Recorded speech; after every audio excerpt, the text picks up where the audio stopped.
Just off my looks, everyone kind of thinks I'm a playboy, kind of push girls to the side, but I'm kind of a lovey-dovey guy over here. Always looking for something serious.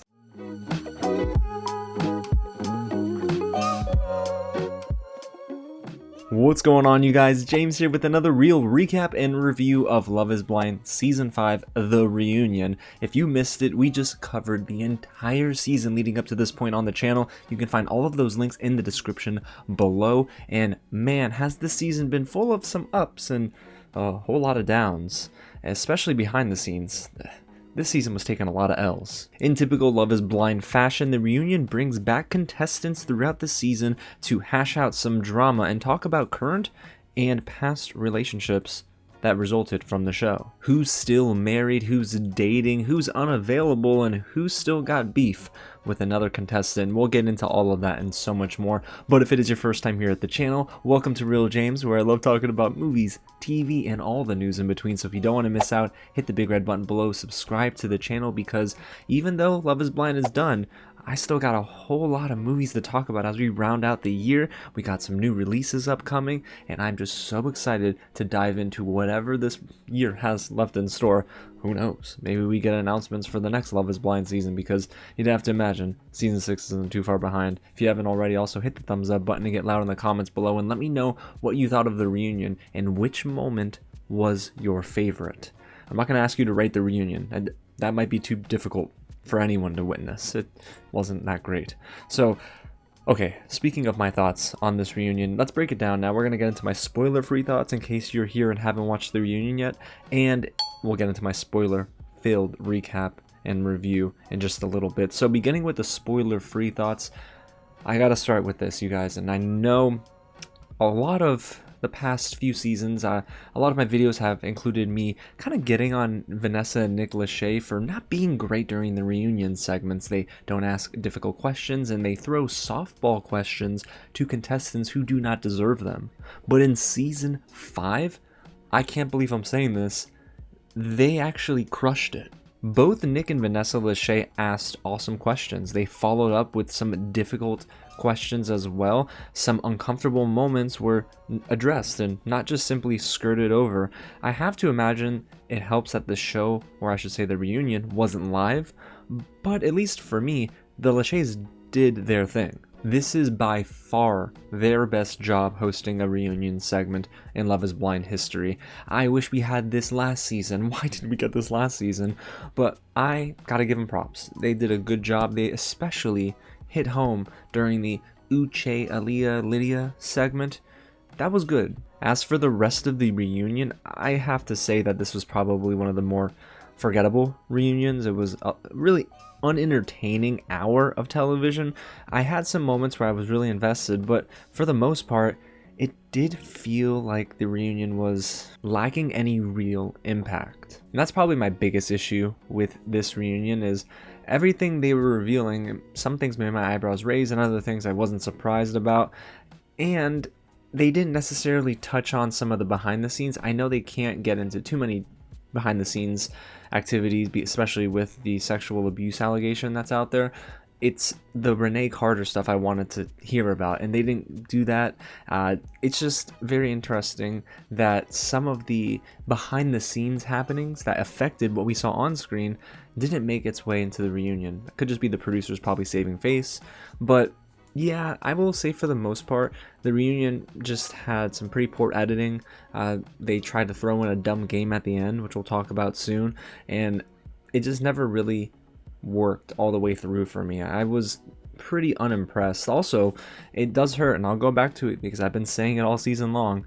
It hurts that we didn't have as many engaged couples, and the reason being is because whether they said I do at the altar or not, you're seeing a very watered down final product, and unfortunately it's just got zero layers to it. Sure, Milton and Lydia, they got married last week, but that's it, and that's not that great to me. So is it the worst reunion that we've seen? No, especially because the Lacheys brought the heat with their hosting and their questions. But is it the most forgettable reunion that we've had?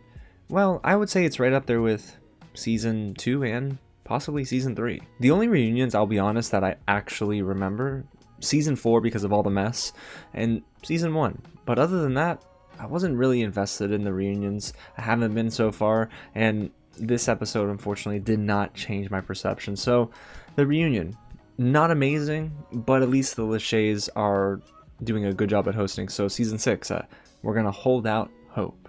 Alrighty, you guys, so now we're getting into spoiler territory, so this is your one and only warning. If you haven't watched the reunion, go ahead, stop the video, subscribe to the channel, save this to your watch later list, and come back because we have so much to talk about. Boy, there were some moments that, again, made my eyebrows raise, and I thought, I need to talk about this on the channel. So let's get into my spoiler recap and review of the reunion. Right at the top, we find out, of course, who's still together. But there's only been one married couple, so we only got Milton and Lydia to talk about. So the stage is set. I noticed that there were 10 seats on the stage, so I wondered who all could be coming out.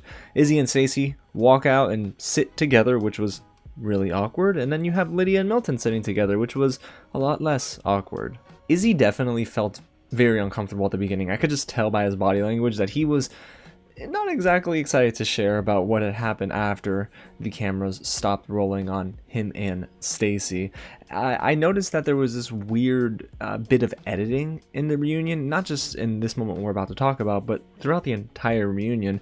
They intercut a weird future moment for the last chunk of this reunion episode, and I don't know why they did that.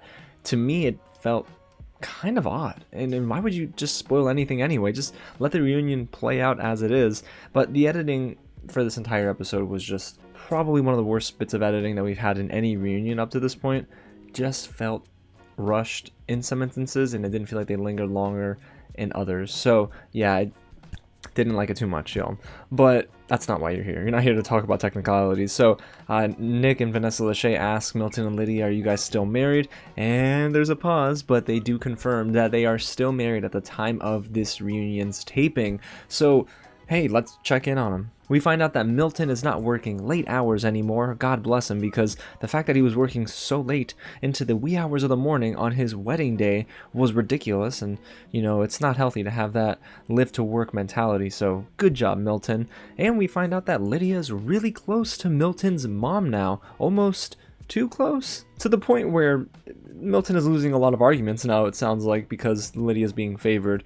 Go figure, Lydia's won over the hearts of, I think her name is Rita, and I forgot the name of Milton's father. But hey, they're doing well. It seems like they're happy, and that's great. Milton revealed that Lydia apparently has made his parents soft-hearted, and Milton's relationship with his family has improved since they got married. This all sounds so good, and usually during reunions they lead off with the pleasantries and then they get into the drama. So this is the very soft segment of the reunion. And then we find out that over the past year, Lydia and Milton been loving on each other. They've been buying each other gifts. Lydia bought Milton an Xbox Series X. Milton got that good gift, you know, but it wasn't a PS5. So the jury's still out. Lydia, did you buy your man a PS5 as well? Unless he's an Xbox fan only, then I get it. And apparently Milton and Lydia visited Puerto Rico and had another wedding ceremony, which was actually really sweet to see. I kind of wish we saw that one. So everyone at this point is probably thinking, Milton, Lydia, we're so happy for you guys. This is so great. Unless you're Aaliyah, and you're probably not thinking that, but we'll get there. I'm not getting ahead of myself. So they very quickly transition from Milton and Lydia to Stacy and Izzy. Vanessa Lachey has a very messy transition. Messy not in terms of it actually being messy, but she mentioned something about financial planning. I should say Lydia mentioned something about financial planning, and Milton was talking about 401ks. And then Vanessa said, speaking of finances, Stacy and Izzy. And I thought that was, again, just so messy. So let's check in on Izzy and Stacy. Izzy is apparently trying to comfort Stacy when she started tearing up about her recounting of their relationship, and he even put his hand on her leg, but that's weird because they're not even together. It's odd. I'm like, Izzy, hand on the shoulder, okay, fine, but like hand on the leg, you're like, what are y'all doing here? But Stacy says they apparently had talked about finances in the pod, so The root of Stacy's issue with Izzy when it comes to the finances, chat, is that Izzy did not disclose that he has bad credit to Izzy in the pods, or to Stacy, I should say. So Izzy didn't tell Stacy, I have bad credit, when it was brought up, and the platform was there for Izzy to just be truthful. He kind of hid it. Maybe a little insecure, okay, but you can't lie about it, homie. He said everything is fine. It wasn't. And shortly thereafter, we find out that Izzy and Stacy actually didn't date after their wedding day. They took time to distance themselves. And I guess taking time for them is just a single week, because exactly a week after the ceremony, they met to talk. And it seems like that conversation was a mutually agreed upon outcome of, we can't do this anymore. So Stacy told Izzy she just isn't feeling him anymore. And then after that conversation, they didn't talk for an entire year. That's exactly how long I thought they would wait to talk to each other. But yeah, it went from a week to a year. A big jump here. So of course at this point you're thinking, oh boy, we're just getting into the mess. And we are, because Johnie and Chris come and join the reunion. What could go wrong here? They sat next to each other. So part of me thought, okay, they're probably still together. But no. Definitely not. At the time of the reunion, they reveal they're not together anymore. And why is that? Well, let's get into it. After the pod party in Houston, you know, the barbecue where Uche went scorched earth on everyone, including Miriam, Johnie said it was her birthday weekend. I didn't know that. No one knew that. And apparently, during her birthday weekend, Chris left for an out-of-state wedding. Not terribly abnormal. But then Johnie found out weeks later that Chris was seeing someone else. It just keeps escalating. Ooh, Johnny's been a part of some drama this season, my goodness. But Chris is foul for what he did, because Chris apparently never broke things off with Johnie. Chris was cheating on Johnie while Johnie was under the impression that Chris and her were still dating?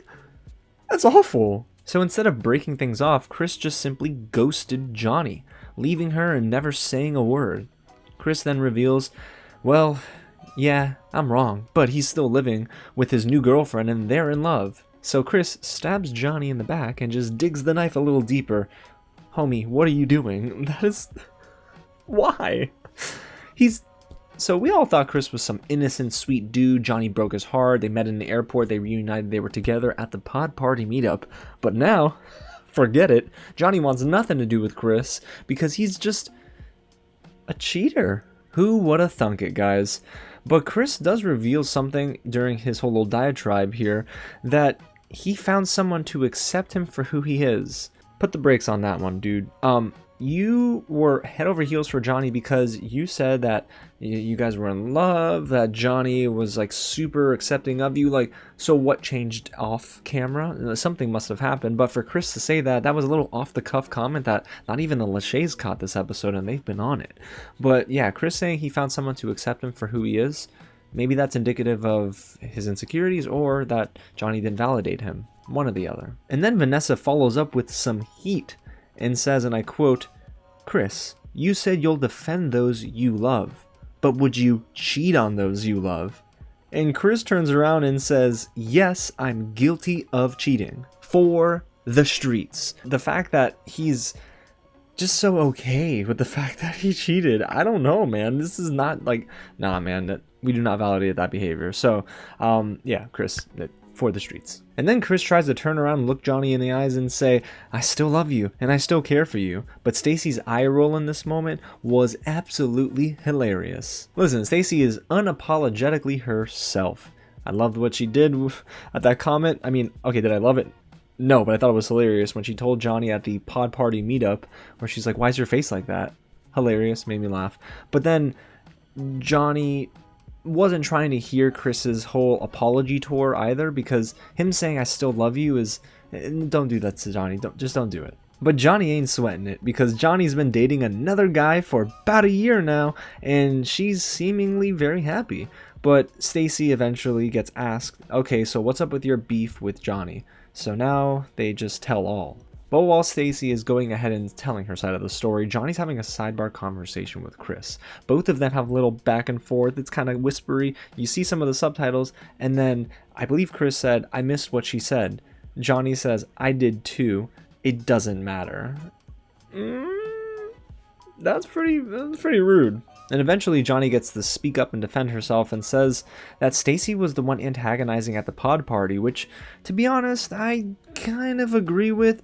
It just seems like there was enough friction there previously, especially in the women's living quarters, that spilled over into the pod party. So, and maybe in Stacy's mind it was one continuous flow of events, but Johnny's right. When you run the tape, which they definitely did, you see that Stacy was sort of antagonizing. And after they run the tape, Izzy comes out of nowhere and says, listen, I apologize for my delivery, but I don't apologize for what I said, because Johnie, you're wrong. You're lying. You're telling guys two different sides of the story. So, yeah. Izzy and Stacy still not fans of Johnie. Johnie doesn't care anymore at this point. But man, don't put them in a bar together. And speaking of bars, you guys, there's an entire segment where they focus in on a Houston bar meetup with our contestants in this season of Love is Blind. And this is where it also starts to get kind of weird. Let me clear my throat here. Izzy and Johnie were at this Houston bar meetup, and they actually tried to give it a shot dating each other after the show ended, but Johnie apparently said Izzy wasn't in the right mindset, or excuse me, Izzy said he wasn't in the right mindset. The thing is, I guess they were in the right mindset to kiss. Oh man. And they kissed in Izzy's Jeep. So Vanessa Lachey's like, did you hook up? And they were like, no, we didn't hook up. We didn't sleep together. We just kissed. In his Jeep though. I don't believe them. And Stacy definitely doesn't look pleased after hearing that both Izzy and Stacy kissed, met at a bar. It seems like Stacy is just upset because of everything Izzy said about Johnie. But Stacy says, I got ears and eyes everywhere, because she found out through some of her friends that Izzy slept with other women and was with other women before this bar meetup with Johnie. Yeah, wow. Not the kind of tour I thought Izzy would go on after the wedding, but okay. So at this point in the reunion, they sort of still focus on Izzy and Stacy, and Stacy said this has been really hard for her because Stacy's family still loves Izzy.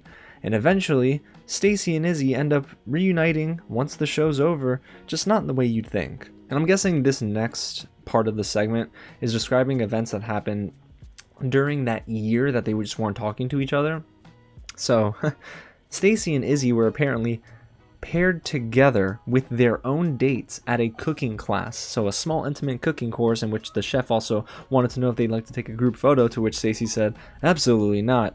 So Stacy had to explain this to her date, and Izzy also had to explain it to his date, and it's just a very awkward situation for everyone involved. But it does sound like Stacy's serious about this man that she brought to the cooking class, because it doesn't sound like they're not together anymore, and she was willing to stay a little quiet about it. So, I mean, hey, they're, I guess, happy? Stacy wasn't giving any info about her man, but yeah, she's serious about him. But something does tell me, throughout this entire segment, as Izzy's hearing Stacy talk about this other man, Izzy still has feelings for Stacy. I see it on camera. I feel like that's the case. I don't know. I don't think Izzy's over her. So eventually the Lacheys bring out Aaliyah, who joins the stage and starts to talk about the whole Lydia situation. So let's just go down the list here. Lydia apparently admits that she had the best intentions and didn't read the room correctly when she was spilling everything about Uche to Aaliyah, and Aaliyah says her boundaries definitely weren't respected by Lydia. Yes, we saw that. It was plain as day clear that Aaliyah was not comfortable in that conversation. I thought that Aaliyah should have just got up and walked away. Just get up and leave. If you asked her multiple times, stop giving me information about Uche, and you're not being respected, your wishes aren't being respected, just get up and leave the conversation. And then we find out that the producers thought that maybe they should send both Lydia and Uche home once they realized that, oh my gosh, we used to date together and we're here on the same season of Love is Blind. But they meaning Lydia and Uche, said they wouldn't date one another and gave the producers their word. The producers and them agreed on that they could share this information about them being exes and whatnot if they were serious about other contestants. So the producers were like, okay, we'll let you stay, and you can only share those details when you get serious about another contestant. To me, the producers also share the blame here for Aaliyah's experience being ruined. And the producers, to me, the minute they figured out that, oh my gosh, Lydia and Uche are on the show, they should have kicked them off. I'm sorry. I know the other contestants were like, no, we agree with the producer's decision. They should have been allowed to stay XYZ. That's all nice, right? But this is an experience about love being blind, right? So if that's your objective, to figure out if love is blind, how can you have two contestants on the show who know what one another looks like and everything about themselves? That led to Lydia spilling everything to Aaliyah and ruining Aaliyah's experience. So the producers ultimately ruined someone's experience, which they were trying to prevent in the beginning. Congratulations. Aaliyah then reveals that she believes Lydia came for Uche, saying that she told multiple people that she had hoped to run into someone from her past. And if Lydia did say that, oof, not great. And apparently, Lydia and Uche discussed coming on Love is Blind before getting on the show. Lydia said that they didn't have any confirmation that, you know, they would be in the pods or Uche would be in the pods. But she did mention that they both exchanged some messages saying like, hey, you see the casting call? Yeah, I did. Oh, I'm sure they probably talked about applying to this season of Love is Blind. So, guys, it's giving, I'm going to make up an excuse. They just should have said, you know what? Yes, we talked about coming on the show. And that's that. But Milton is writing for his wife here, guys, and her character, saying that, you know what? Lydia, she's a great person. It's Uche that's the problem, because Milton reveals that Uche kept digging into his relationship, and Milton straight up said that they're not friends, so he's just ignoring Uche. Good job, Milton. Proud of you. And then as we exit this segment, Aaliyah reveals that she's in a loving relationship with the man who treats her like the queen that she is, in her words. So, good job, Aaliyah. I'm glad you're finding some love. So this is where the reunion begins to get a little dry. Here's where I thought they'd bring out Uche and it would get even more dramatic, but instead they just go back to Milton and Lydia, and Milton giving Lydia a safe word during the pod party meetup and everyone fawning over Milton's maturity. But hey, they brought it back to Aaliyah and Uche again. Like, it again, the actual organization and structure of this reunion was a little weird, but apparently Aaliyah says, no, you know what, actually no, Uche and I, we tried dating after filming and it just didn't work out. Uche apparently told Aaliyah that he's just not attracted to women like her, because Uche's taste is something that we should trust. And then the Lachey say, well, speaking of Uche, let's try to keep the viewers' attention. We actually invited him to the reunion and Uche declined. Hashtag coward. Yep. Sorry, I called Josh and Jackie cowards last season in the reunion for not showing up, so yes, Uche, coward. But hey, we're not done bringing out contestants from this season, because Taylor and JP joined the reunion stage. Now, initially, I wasn't interested in this segment, and it didn't turn out to be all that interesting, but there were some takeaways, like JP saying that watching the season back was tough for him. He says that he should have done more to try in his and Taylor's relationship, and JP said that he just simply couldn't act like himself. So his excuse for being weird and awkward on the show was because the cameras were around. I'm very glad, actually, that Taylor said, well, what about when the cameras weren't around? Good job, Taylor. JP's answer to that was, well, you acted like you didn't want to be there anyway. And Taylor took issue with that, of course, because JP wasn't doing much to allow Taylor to act like she wanted to stay. So Taylor says, listen, I forgive you, JP. And then JP's like, well, let me continue to dig a hole for myself, because he follows that up with, well, the first time I saw Taylor, I was shocked, and her appearance was off-putting. Oh boy. Alright, Taylor, JP, I think y'all dodged a bullet by not being together, but Taylor, you dodged the biggest bullet of them all, because JP is just, she's not it. But apparently both Taylor and JP are seeing other people. Taylor is seeing someone not serious, it sounds like, but JP's been with a girl for a year and follows that up with he can communicate with her. Again, he just continues to try and take little jabs at Taylor, but Taylor, she seems okay and she's in a good space, so I'm glad she's doing her own thing. And then to end the reunion, they decide to bring back this dumb game where they write answers on this paddle and turn it around after they're asked by Vanessa and Nick Lachey. It was bad. Seriously, it was just so boring. The editing in this segment was also nauseating, so quick, back and forth, that didn't linger on answers long enough for me to see who answered what. I'm like, guys, calm down. But Aaliyah made me laugh the most here, because the question was, would you hit on anybody here in the real world? And Aaliyah says, no one. Hilarious. But the segment stunk, and that's exactly how they ended. the reunion. On that note, gosh. So that was that end of the reunion. They hug and the credits are rolling and whatnot, but just a very awkward ending. And I will say this reunion, like I mentioned in the spoiler-free section, was just all over the place.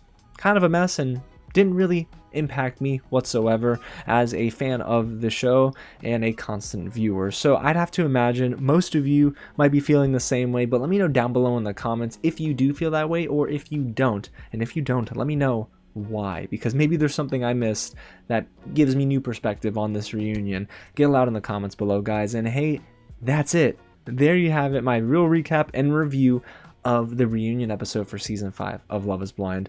Maybe we'll check back in with the After the Altar segment, which might be the shortest in Love is Blind history because there's only one couple that made it to the altar and is still together.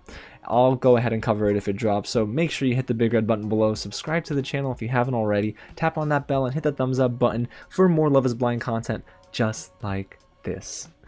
Man, alright, well I'm gonna get started on some movies, gotta catch up on some TV series, Dragon Prince content. I'm excited, y'all. Alright, I'm ready to get into it. Again, thanks so much for watching, and I'll catch you at the next screening. Oh boy, man, JP Taylor, man, so awkward, so awkward.